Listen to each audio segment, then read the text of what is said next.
The idea of a trinity of aspects or statuses of the divine has arisen throughout the major religious and spiritual traditions of the world. It is relatively easy to conceptualize this by looking at how we experience the world. We start with an individual perspective and reference life from that standpoint. Our interaction with the world provides a second aspect, that of the universal creation of which we are a part and within which we participate. The third aspect is the one that the Upanishads reference when they try to avoid the limited definitions available to our mental framework. When they say it is not this, not that, they are indicating that we cannot fully define the divine with any specific categorization because there is always something that exceeds that definition and escapes our ability to describe it. This is the transcendent aspect. The universal aspect they define as all this is the Brahman. The individual is described as I am that. Taken separately, they fail to provide a complete understanding of the divine, but taken together and unified, they bring us closer to the mental awareness needed. At the same time, no thought, concept, or idea is the same as the actual experience. And that is why the spiritual traditions speak of the need for attaining the spiritual oneness and the experience of unity or transcendence.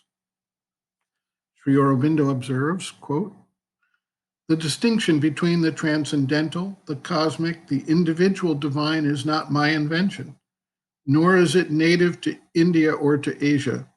It is, on the contrary, a recognized European teaching current in the esoteric tradition of the Catholic Church, where it is the authorized explanation of the Trinity, Father, Son, and Holy Ghost. And it is very well known to European mystic experience. In essence, it exists in all spiritual disciplines that recognize the omnipresence of the divine. In Indian Vedantic experience and in Mohammedan yoga, not only the Sufi, but other schools also. The Mohammedans even speak of not two or three, but many levels of the divine until one reaches the supreme.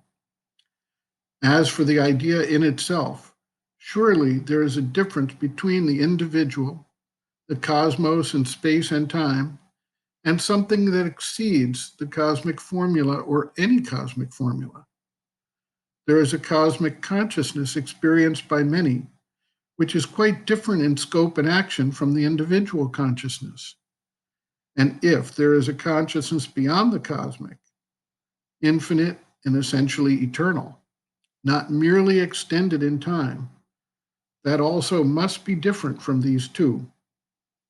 And if the divine is or manifests himself in these three, is it not conceivable that in aspect, in his working, he may differentiate himself so much that we are driven, if we are not to confound all truth of experience, if we are not to limit ourselves to a mere static experience of something indefinable, to speak of a triple aspect of the divine.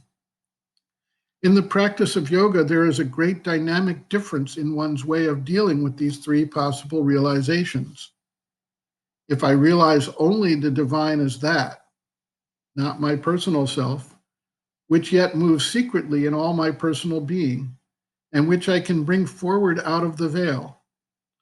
Or if I build up the image of that Godhead in my members, it is a realization, but a limited one. If it is the cosmic Godhead that I realize, losing in it all personal self, that's a very wide realization. But I become a mere channel of the universal power, and there is no personal or divinely individual consummation for me. If I shoot up to the transcendental realization only, I lose both myself and the world in the transcendental absolute. If, on the other hand, my aim is none of these things by itself, but to realize and also to manifest the divine in the world, bringing down for the purpose a yet unmanifested power, such as the supermind, a harmonization of all three becomes imperative.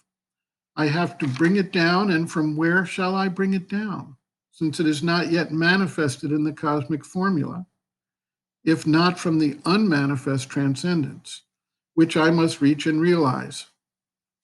I have to bring it into the cosmic formula, and if so, I must realize the cosmic divine and become conscious of the cosmic self and the cosmic forces.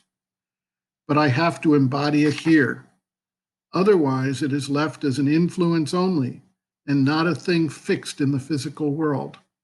And it is through the divine in the individual alone that this can be done.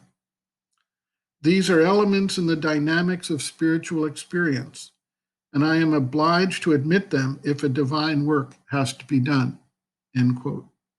Reference: Sri Aurobindo, Integral Yoga, Sri Aurobindo's Teaching and Method of Practice, Chapter 4, The Divine, the Gods, and the Divine Force, The Divine, pages 77 to 82.